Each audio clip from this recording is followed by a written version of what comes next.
Hello mga kakwento, isang kwento na naman na may kwenta. O ayan, daman nyo na ba na nalalapit na naman ang Kapaskuhan, and I'm sure lahat tayo may mga Christmas wishes. Kaya isi-share ko sa inyo ang aking Christmas wish dito sa My Journey in Motion Love Life, me, myself, and I dito sa Alexander YouTube channel.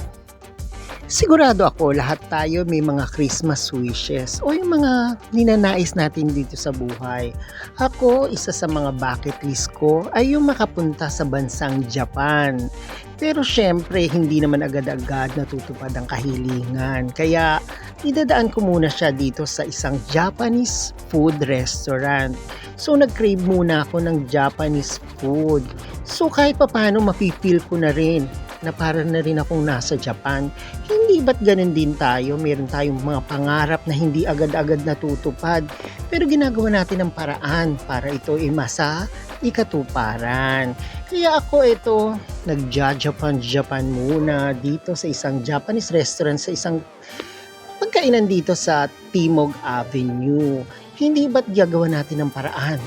Kahit papano, itatawid natin matupad ang ating mga pangarap. Hindi man sa ngayon, pero darating at darating din ng panahon na matutupad ito.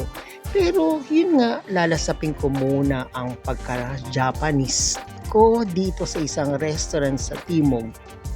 Kahit papaano, madadama ko sa kanilang mga pagkain na aangkop sa bansang Hapon. Hindi ba't ganun din tayo? Kahit hindi natin marating ang isang lugar, dadamhin pa rin natin to sa ibang pamamaraan.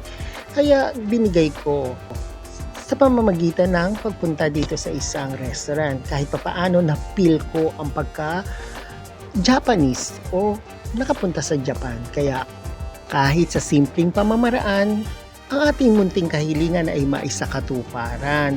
Kahit sa dama lang, muna for now, ay ating makamtan ang pagpunta sa Japan. Kaya ngayong Kapaskuhan, huwag manghihinawang humiling dahil malay nyo ito ay diringgin. Bukas makalawa, ito'y nasa inyo ng harapan. Kaya maging mabuti at mapagbigay at mapagmahal ngayong Kapaskuhan. Ayan, thank you for watching and advance Merry Christmas to all of us. God bless!